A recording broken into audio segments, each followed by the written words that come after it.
ওয়ালাইকুম আসসালাম রহমতুল্লাহ আবরকাতুহ। জি, সুপ্রিয় দিনী ভাই, আপনি জানতে চেয়েছেন এবং একটি ঘটনা বলেছেন যে এক লোক এক মহিলাকে বিয়ে করেছিল, কিন্তু তার পেটে বাচ্চা আসেনি 10-12 বছর যাবৎ। এরপরে সে ওই মহিলার আপন বোনকে বিয়ে করেছে। এইভাবে দুই বোনকে একসাথে রেখেছে। অবশ্য কোনো বোনকে সে তালাক দেয়নি, আগের বোনকে তালাক দেয়নি। তাদের এই সম্পর্ক সঠিক কিনা, এই ছিল জানার বিষয়। ওয়াল জাওয়াব বিল্লাহি তৌফিক। এটি মারাত্মক অপরাধের কাজ, কারণ রাসূলুল্লাহ সাল্লাল্লাহু আলাইহি ওয়াসাল্লাম একত্রে দুই বোনকে বিয়ে করতে নিষেধ করেছেন। অনুভাবে মেয়েকে এবং মেয়ের ফুফুকে একসাথে বিয়ে করতে নিষেধ করেছেন। দুই বোনের মধ্যে জমা করতে নিষেধ করেছেন, মানে একসাথে বিয়ে করতে নিষেধ করেছেন, এবং ফুফু ভাতিজিকে একসাথে বিয়ে করতে নিষেধ করেছেন রাসূলুল্লাহ সাল্লাল্লাহু আলাইহি ওয়াসাল্লাম, সহিহ বুখারী হাদিসে। সুতরাং এই ব্যক্তি জঘন্য অপরাধী এবং তার বিয়ে শুদ্ধ হয় নাই যদি সে প্রথম স্ত্রীকে, অর্থাৎ এখানে সিরিয়ালে বড় বোন, তাকে যদি পরিত্যাগ না করে তালাকের মাধ্যমে। এক কথায় একসাথে দুই বোনকে বিবাহ বন্ধনে রাখা জায়েজ নয়, হারাম। আর যে হারামকে হালাল মনে করবে সে হত্যাযোগ্য অপরাধী। কাজেই বিষয়টি ছোটোখাটো নয়।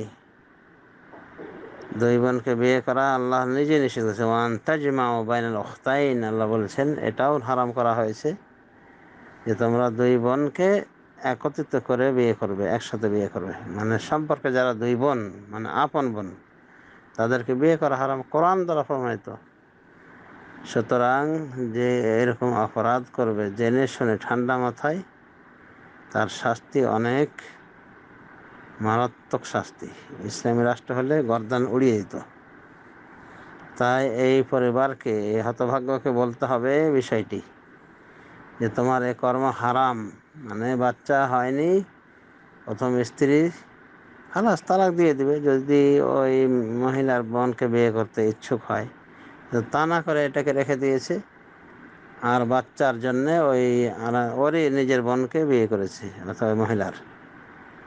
তো এটা জঘন্য হারাম কাজ, হারামি কাজ, কবিরা গুনাহ করেছে এবং সে মৃত্যুদণ্ডযোগ্য অপরাধী যদি এই পথে সে এভাবে প্রতিষ্ঠিত থাকে, ফিরে না আসে।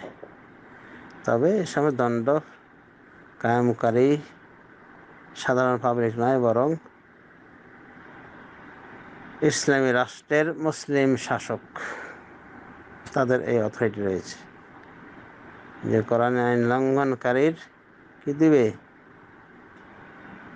মৃত্যুদণ্ডে দণ্ডিত করবে যদি কেউ ঠান্ডা মাথায় লঙ্ঘন করে বা অস্বীকৃতি জানায়। আল্লাহু আলাম। তো ওদেরকে অতি দ্রুত সরে আসতে বলবেন।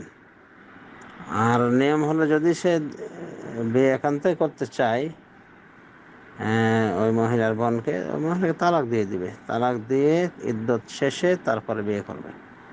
আর এখন পর্যন্ত বিবাহ বহির্ভূত যে সম্পর্ক রেখেছে বা ভুয়া বিবাহ করেছে, বিয়ের কোনো মূল্য নেই। এগুলো জেনা ব্যভিচার ছাড়া আর কিছু নয়।